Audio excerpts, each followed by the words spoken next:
Hi, guys, and welcome back to another episode of the Security Space podcast. Today, what we will be discussing is choosing the right environment to get into cyber and actually progress in cyber as well. Because as we know, cybersecurity it's a booming industry now, and it's refreshing to say that, given do we say that it's still in its infancy? I know that there's an argument that it's been around for ages. There's an argument around it's only a few years, but at the end of the day, cyber is getting the credit that it has been due for a long, long time.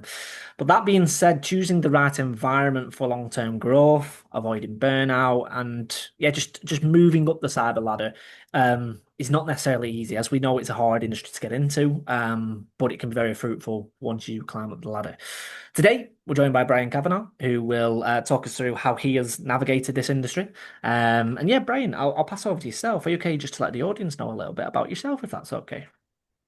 Yeah, first of all, thanks, Nick, for having me, invite me onto the podcast. Um, I think sometimes people think that you have to have a background in IT to go over into cybersecurity. There's lots of discussion and debate about that on various social media platforms, including LinkedIn. You don't necessarily have to do that to gain entry levels into, various kind of security teams or SOC roles. But I'll talk you through just a high level of my kind of journey. So I did start out at May Gurney as a kind of a second line support, really. And I started out there learning quite a lot about, I guess, a corporate environment from managing IT. I was always that go-to person for friends and family. So that was kind of what piqued my interest. I was like, well, how do I do this for a living? Because it seems quite enjoyable. It's something that I like to do in terms of troubleshooting and fixing stuff. And then slowly but surely, I kind of progressed my way through from those kind of service desk roles to kind of more senior positions. And I think the benefits that I've gained from different environments vary, as you kind of described. What is the right environment? And I think when I've been on my own, there's been a baptism of fire. So when I was at a company called Global Diagnostics, there was times where I could do everything from sorting out somebody's mailbox, even changing the ink on the fax machine, but then driving to the data center and putting in a new Linux server, dealing with third party support and diagnostic imaging from a network connection perspective from an MRI scan. So, and I did that for over 4 years, and then slowly but surely wanted to progress and develop. And I think what's helped me is working with other people and other teams. And that's when I went to the James Paget Hospital in Great Yarmouth. And what I loved about that is there was just much more equipment. They had a bigger budget. I mean, NHS always, you can talk about that forever and a day. But from a perspective of working with other teams and having more structure, having more access to tools, learning more about Hyper-V as well as VMware, allowed me to grow and bounce ideas off other people in a more, I guess, in a safe environment, because when you're picking brains of other people, you know that they've kind of either experienced something similar, so they can give you some support, guidance, point you in the right direction. If you're doing it on your own, actually, I've driven into site at 10 o'clock at night because I was updating a firewall remotely and I needed to roll back the firmware. So you learn from those mistakes as well, all the way through to then going to Aviva, which had a massive CISO department of around 200, 220, and doing some vulnerability management piece there, all the way through to then Davis Group, being much more of a security engineer. And that was probably much more focused on more broader than the Aviva role, because Aviva was much more vulnerability management, working with internal threat intel teams and red teams and those types of things, and then triaging those vulnerabilities for the various parts of Aviva to prioritize. Going to Davis Group kind of set me free from a perspective of that pigeonhole. So when I was then at Davis Group doing the security engineer stuff, that's when I got much more involved practically from an ISO perspective. And although I'd done that at Global Diagnostics, it was just a different environment, much bigger, much more kind of corporate in the sense that they had mergers and acquisitions. So there was always how are we bringing these companies on board safely, all that kind of stuff. And that's where I kind of then learned to get more involved in other projects such as identity and access management solutions and those types of things, and run those from a security standpoint. Whereas previously I'd run that from maybe an IT perspective, much more again like the typical kind of server maintenance, backups, daily checks, changing tapes and those types of things, right the way through to then Railpen, where I am now currently head of IT security. But started out here, I've just passed my 4 year anniversary, and I started here as the cybersecurity manager, and then promoted around 16 months ago to head of IT security. So um, I can kind of give you a bit of a synopsis of kind of what we kind of do here. But again, it's much more around what kind of attracted me to the role and the sponsorship and the leadership and things that I've got here that means that I've been able to develop and grow further.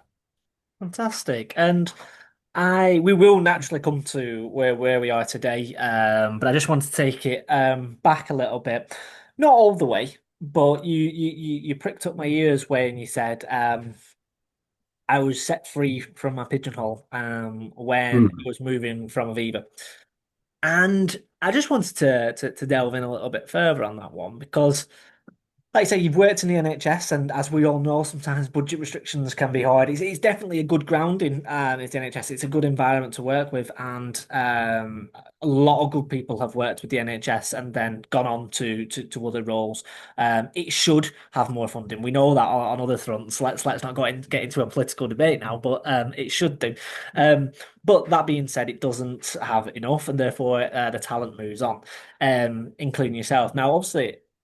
I'm just going to be the man on the street for a second and be like, okay, cool, you moved to Aviva, it's a big brand. In the sector that it's in, you think, cool, a lot of budget behind it, you think, and I'm guessing these are what your thoughts were going through when you were making the move.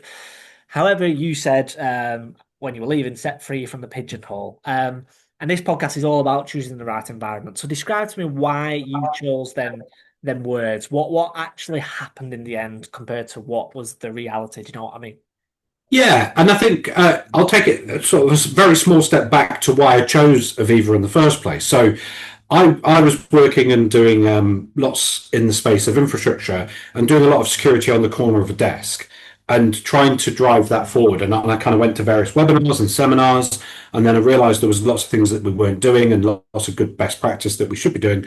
And I was growing into a role at the hospital, but I very quickly realized actually I'm the only one here now that's probably doing more security. How much can I grow and develop and learn? And then the opportunity for Aviva came along. There was numerous benefits, better pensions and various other things, and but massive drop in my commute. So there was, I thought, oh, actually, this is great. I'm going to learn from. They've got red teams, they've got internal threat teams, they've got vulnerability management assessment teams. I think they had teams to do with privileged access management. So dedicated roles. And I thought, oh, great, there'll be opportunities to liaise and work with those on various kind of projects. And I think what probably attracted me to the role was again that massive drop in the commute. So from maybe an hour, depending on traffic and road closures and all that kind of stuff, down to about 10 minutes. And I thought, work-life balance is important. I think COVID probably taught us that a little bit as well when it stopped people's commutes and those types of things and people working remotely. Um, and then you've got sometimes that leads to a better life, work-life balance. So then when I was at Aviva, I very quickly realized that actually I wasn't going to be involved in those teams as much as I thought. So it was a lot about vulnerability management. And whilst they had some great practices in place and some good rationale and some good kind of methods of kind of triaging all of that kind of good stuff, as you can imagine for an organization that size, um, it was kind of going, actually my skill set was, well, I thought it was beyond that from a perspective of, from an infrastructure perspective, from a vulnerability management perspective, but also then developing into IT security because I developed a IT security strategy at James Padgett. Okay. So I thought, oh, great, this is an opportunity for me to look at how that would apply or scale up or be completely even different from an enterprise perspective. So then I was involved in lots of vulnerability scanning and spreadsheets and various kind of Jira type products and disseminating some of these out. And that's when I realized it just wasn't for me. I wanted to learn and grow. And I thought if I was to stay in that role, would that give me the grounding for going into another security role? And you only have to look at some job specifications to go, actually, no, I can very quickly answer that because there are so many other, I don't know, for lack of better words, domains that security falls into. Vulnerability management, absolutely crucial point, and a big part of security, but it's not the only domain. And I thought, well, I then won't be competitive in that space.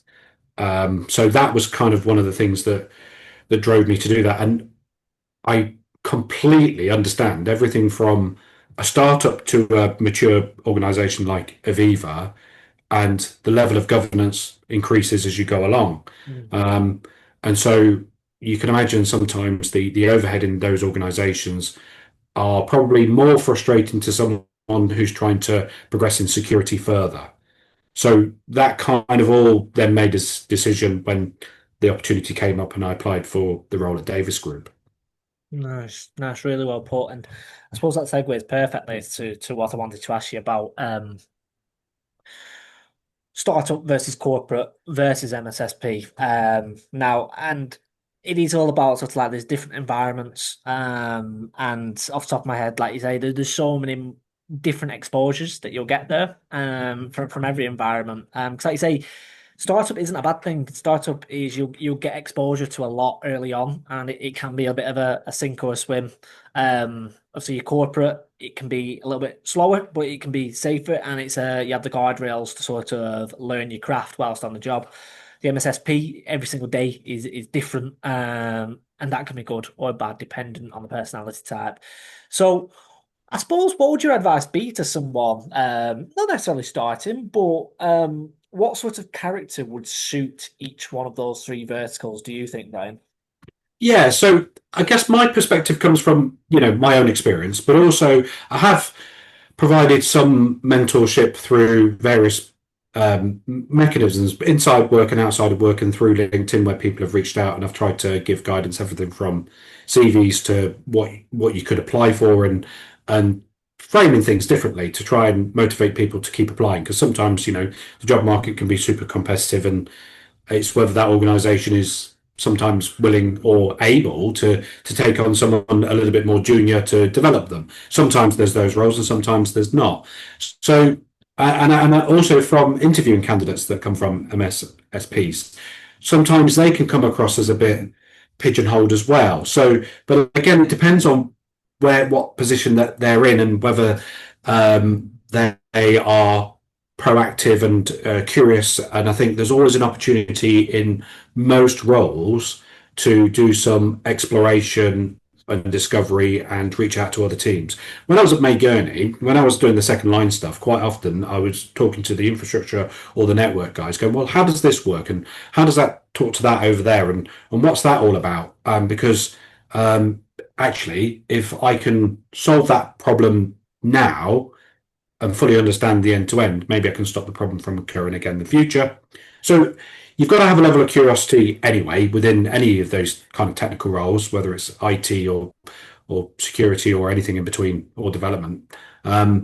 So I think from my perspective, the although Global Diagnostics wasn't a startup, the benefits that I got from that baptism of fire, having to reach out to friends. I remember kind of calling friends who'd had more experience in, I don't know, whatever it might have been, whether it was Exchange or whether it was Active Directory or whether it was something to do with networking, where I had some exposure from a May Gurney perspective, but not enough. So I did rely on, the good old Google back in the day, was used heavily, friends, colleagues, but then learning from mistakes. And I think when you're working for a smaller company, you can make a bit of an educated guess about what mistakes you think that you can take a small risk by implementing, as long as you're not going to cause something catastrophic and take down the entire network during business hours. I think that's the point where you've got to then fully understand what's your recoverability, right? What's your backups? So I think from a perspective where, like I said, Global Diagnostics wasn't particularly a startup, but it felt more like that compared to more recent roles. Mm. So the benefits of that is the baptism of fire and having to research, study. But then sometimes there were times where I did get a chance to do quite a bit of reading and testing things out before I was able to implement stuff. And I didn't really have that formal change management. So sometimes to the benefit, sometimes to the detriment. So because you've got to think about, like I say, the consequences. And then the hospital was really great from a perspective of having that more formal structure, first line, second line, infrastructure, development teams, application support. So, and then because, like you've described, it was a great environment. There's lots of um, friendly people, camaraderie. People genuinely wanted to do the best and they wanted to do well because they'd either been there quite a while, or they'd had friends and family gone through there, or they'd had children born at the hospital. So there was a mixture of all of those types of personalities. So most people that I went to were more than willing to help and give you support and advice and give you a lot of information of the historical background because you don't always know, why something was implemented the way it was. So that was really great. And then from an Aviva perspective, um, like I say, I wasn't there a long period of time. I can understand where if you're going into a more specialised role, where that might benefit your career. So actually, if I was more senior and I was going into something more like a threat intelligence team or a red team or whatever that might be, I could see where there'd be more formal governance and structure about what you can and can't do. And then I've come to a regulated environment. Again, I know what Aviva was, but a regulated environment as a cybersecurity operations manager. It's a pensions company, so there's pensions regulators, there's all that kind of stuff. And then having that sponsorship is really crucial. We always say when we're interviewing people, it's a two-way process. So I think candidates forget that. So ask those questions to feel whether that's going to be a right fit for you and your personality and culture, and don't be afraid to ask about the culture and the dynamics. Um, what's definitely helped me though is being really passionate during an interview, talking about some of the stuff that I've done in my own time, some reading, some studying, doing some exams. And there's no right or wrong answer to some of that. But what I will say is there's a plethora of online tools that you can do a bit of studying, so you can dabble to find what might be your interest. So there's the Try Hack Me's, there's the Hack the Box, there's Blue Team Labs, there's Let's Defend. There's all of these different resources. Some are cheap, some have free trials, some have a free tier where you can go and have an explore and go, oh, actually, that's something that's really interesting to me. So that might then help make your decision around what you do then in your own time and study and those types of things. And then that might help you determine, rather than applying for a scattergun of roles, it might help you then go, oh, actually, I'm going to narrow down my focus and I'm going to tailor my CV for that because that's what I'm going to tailor my experience towards. Then you're going to stand out. Mm. Absolutely, and there's some really, really good advice there to anyone listening about them resources that they can actually use. And I suppose I just wanted to just take it back one step and be like, how you actually got into cyber. It was basically growing up in the infrastructure world.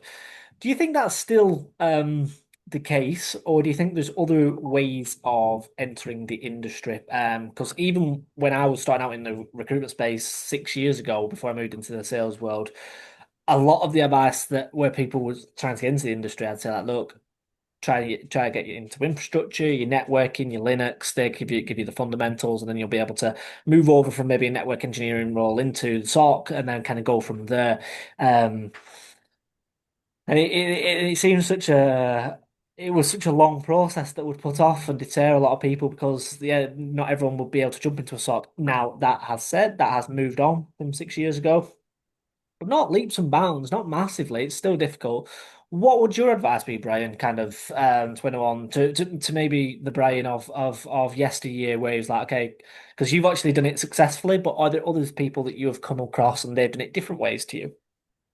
Yeah, and I think being completely kind of open and transparent, security wasn't on my horizon until I was in infrastructure.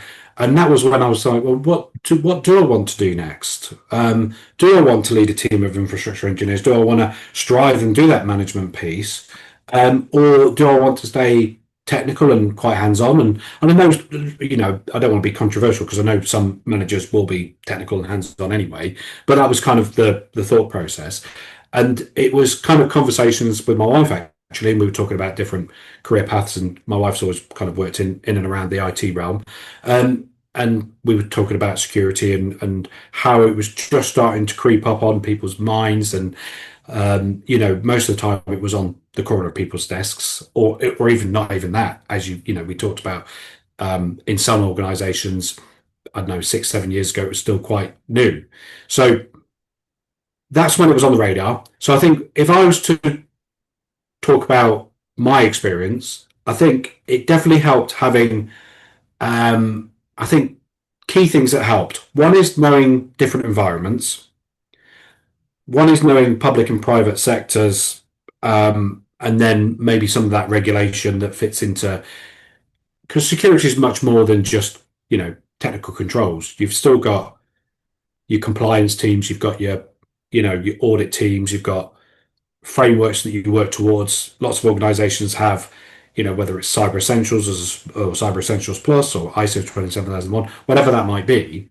So if somebody out there is struggling to get into security, don't be disheartened. But equally, if an opportunity comes up which will give you more exposure, so if there is something in information security, or if there is something in compliance or audit, or probably a service desk, anything that you think that will have a certain amount of involvement, which you can ask in an interview and you can look at the job spec, that integrates and I guess communicates and liaises with the security team, there's no harm in taking that sidestep initially to get your foot in the door, because once you show that enthusiasm or that passion, and be confident, and then they're not going to give you a secondment straight away as soon as you've walked in the door. But there's nothing wrong with saying, well, can I shadow you for an afternoon? Can I come over to the security team for one day a month? Within parameters and limits of your role and your manager's blessing, obviously. But we've had service desk people come across to us on secondment for a week, in various kind of roles and stuff, including where we are, to give them an insight and flavour to go, well, you don't know what you don't know. So I think it's get your foot in the door, keep applying, but like I say, try and hone in on a couple of areas or so that are of interest, so that your study and everything shows you that. So should you get an interview, you can come across with passionate and what you're doing to promote yourself, to make yourself competitive. And then if there is a smaller company and they can take on somebody with less experience and they're willing to develop you, then go in and hit the ground. You're not going to hit it running, I guess, but just go in and do what you can to develop and grow. But equally, if you do have that experience in some IT, I think that just gives you much more understanding of some of the technologies that they might use and the why. And then you get to know the business model, the functions of the business, and different people in different teams. So if you get a direct role, fantastic, and absolutely should keep trying for that. If you don't, and you get something on the peripherals that might give you an opportunity later, take it, jump it at both chances, because you'll guarantee that. And again, we've had people on secondment that then turned into full-time roles. Yep. It's part of our. In fact, one of the chaps in our security team came across from service desk. So there are various methods of doing that, but it's not the be all and end all. You don't have to do that. I did my CCNA years ago, and I always said that when I do those types of exams, I know I'm not going to become a network engineer, but if I can converse with network engineers on a similar level and I can understand some core concepts, then at least I can ask maybe a bit more relevant questions. So I'd struggle to do my CCNA now. I know I would, but I don't need to know networking. And as tools develop and grow, depending on that type of platform, and with all of the development of machine learning and AI and stuff, a lot of that's being brought into those tools or into your team. And so you don't necessarily need to know all of that. So don't let that be a barrier to entry either. Yep. Knowledge and experience is great, but you don't have to have all of these kind of prerequisites that people think that they do. And if you see a massive wish list on a, because I see them sometimes as wish lists as adverts, they know they're not going to get a candidate that hits all 20 items. So if you can hit one or two of those core ones, put yourself forward, and then if you don't get the job, ask for feedback. Yep. Don't be frightened to ask for feedback, because most people will be willing to do that and say, oh, actually, you know, and feedback isn't, oh, there was other candidates stronger than you, because that's not feedback. Feedback is, oh, you showed an area of interest here. This is where you probably want to add some, you know, struggled with one or two questions here. You might want to go and do a bit more development in this area. You know, Absolutely. Yeah, keep and keep looking. I can further echo that obviously from my recruitment days in the sense of like these job specs that go out there. You're never, ever, ever, ever gonna have any job where someone hits the exact criteria word for word, and it's a wish list, and it was something that I battled with for years in the sense of like, cool, even if you just hit a certain percentage of it, go for it. I think there's an alarming statistic, if I remember rightly, that if a female was to miss out on just 20% or her self evaluation of said job spec. If she was to think that I don't hit at least 80% of this, I'm not going to apply. On the flip side, men, if they only hit 20%, will still apply, and it then Yeah, can cause a skills gap um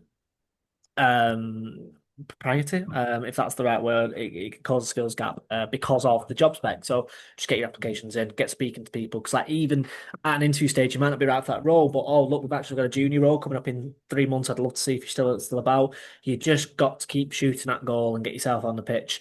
To go back to your point a few minutes ago, just about sort of like the roles on the periphery of security, the amount of like sort of fin crime analysts from like your KPMGs that would like could move across to sort of like a GRC political role in industry. Yeah, that can happen. The amount of people from military who are doing intelligence that then need to move into cyber. That is a very easy crossway in. There is so many. The police, for example. I know a chap, Rob Anderson. He's been on the podcast before, and he explained that he treats every sort of incident exactly like one of an incident that he had in the police where there was a hostage situation in a building. He'd be like, "Cool, right? Let's get the street cornered off. Let's keep the humans away. Let's check the points of entry. Let's do." And his strategic thinking then just needed to move into the digital world, and the digital team and the cyber team can help you out with that. But you've got that line of thinking, and it's an industry that is just as important as the technical side. So really well put there, Brian, and it pretty much leads me to my last question more than anything. Time has actually flown by today, um, and it is essentially choosing the right environment for you. How do you, if you're looking for a role or your advice to somebody looking for a role, um, what is it to look like in terms of like the team structure, in terms of the career path? Like, is there a progression opportunity there for you in a role? What is the company's maturity posture in line with my current skill set? In terms of leadership availability. What sort of advice would you give to someone? Like exactly what you said, you interview them at the end of the interview and ask them about the role, because that is just as important as them interviewing you. So what advice would you give to those people, Brian? um, I think first and foremost, job specifications and adverts are only kind of give you a small picture of that environment, right? A bit like a CV does for a candidate. But there's no harm in having a look at that and then saying, right, okay, so they're going to ask me questions on some of these subjects, and some will be strong, some will be. And what you can do is you can then utilize that as part of your preparation to hopefully reduce some of the stress. Because then when you go into an interview, you're thinking a bit more clearly. And then you work through that scenario. You say, right, okay, if they offer me the job role, what would mean I would take it and what would mean I wouldn't take it? So try and have that at the back of your mind first, because that'll ask you questions. So we were talking about startups earlier, Nick, and if you don't feel that you are comfortable enough taking on a whole load of responsibility and potentially working maybe slightly longer hours, having some of that flexibility, because it's a startup, right? That there is usually that's kind of expected. So ask those types of questions. You might have a new family, you might have a young baby, you might have other commitments. So try and understand how that role will fit into your life as well as the other way around. And think about actually, if you say to them, flip their questions on the head. So if they say to you, what does success look like for you? You can obviously give your answer and you can talk about that. But then at the end of the interview, you can say, well, what does success look like for you for a candidate? So if I'm fortunate enough to get this role, what would mean the difference between, I don't know, passing probation, if it is, as it were, or what would it mean for me to be successful? Because then you can understand what their expectations are like. From that answer, I think you can then understand sometimes personalities. You can understand, oh, actually, this is a really kind of, oh, wow, actually, they're expecting a hell of a lot for this particular role. I don't think I've got the right skill sets. So that might, and then you can delve a bit further on those questions and kind of then explore that a bit further. Um, Ask about how the role came about. Is it because they're growing and they're expanding and they need to expand the team? Has there been a merger or acquisition or something that means that the organization's bigger?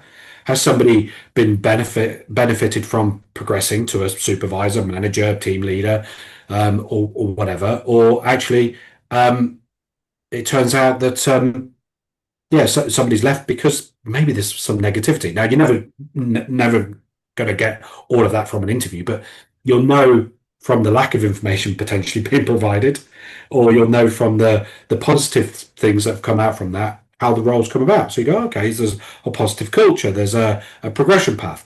Then talk about development and say, look, I'm really passionate, enthusiastic about growing. I want to be, fit for this role, and I want to be able to, support you as a team and all that kind of stuff. What opportunities are there to develop? And some will have everything from all the way from, oh, we expect you to do that in your own time type stuff, all the way through to, oh, we'll sponsor you doing a couple of courses, but there'll be some in-house development, there'll be some shadowing, and there's a bit more of a structured plan. So then that'll give you a feel for the culture. Now, I have in the past, Nick, I've gone and asked, I'd really love to come look around the office and I'd love to meet the teams. Is there an opportunity for me to do that? And I was granted access. And that was actually at the hospital. I Yeah. got to look around the environment, and then you'll know whether it's like a really an environment that is it chaotic? Is it messy? Is there boxes everywhere? Are there people doing stuff on the corner of a desk with a server? And is it mad like that? Who knows? Or is there a bit more structure to it? Or does it come across as really clinical? Does that put you off? I don't know. And then I think, depending on your personal circumstances, don't be afraid to ask about flexibility. What's expected of you in terms of, actually, I have got a new child, and those types of things. Could I start at 9:30 because I do the school run? Again, I did that at the hospital. I was doing the morning school run. Can I start at 9:30? Does that? I asked all of that before I accepted the role, because it needed to work for me. I didn't want the stress every morning of trying to, within the speed limits, trying to avoid traffic, to get to work on time. So use that as a window of opportunity to ask your questions to feel whether it's right for you. You'll get an indication sometimes from the job spec. You'll kind of get oh, actually, they're after a bit of a unicorn here, or they're not really sure what they're after. They think they want somebody to look after IT and somebody to look after security. So I think there's a myriad of things there. You might be fortunate enough to know somebody who's worked there, so then obviously pick their brains, but don't always take that as gospel, because we're all human, right? We all have our own bias. And I've seen organizations where someone says, oh, I work in a bit of a toxic team and blah, blah. And actually then other teams, because they're not directly impacted or whatever, they don't have that. So I guess it's kind of using all the information you can, make it a two-way process, understand whether it's going to be a good fit for you, and don't be afraid to then, if you think of a question later, to follow up on that. I would always say that when I interview people. If you think of something later, come back and ask. Go through the recruiter, through our internal talent team, or whoever. Don't be afraid to ask, because at the end of the day, you want to go into a role and you don't want to dread that decision 3, 4, 5, 6 months in, and they don't want you to do that either. Because it takes time to interview people and review CVs. It's costly if you're paying recruitment fees and all that kind of stuff. So they want the right person as well. So I think there's a nice way to use that candor to ask those questions for all the Absolutely. reasons I've just kind of outlined. But then you can ask about the security maturity just to finish off, Nick, Yeah. because again, you talked about that and what the sponsorship's like. So use the interview questions to ask those questions. So, well, can you give me an example of a latest project? They might be able to tell you what. They might only give you high level type stuff. What was a recent success? What's the challenges you face? Are there budgetary challenges?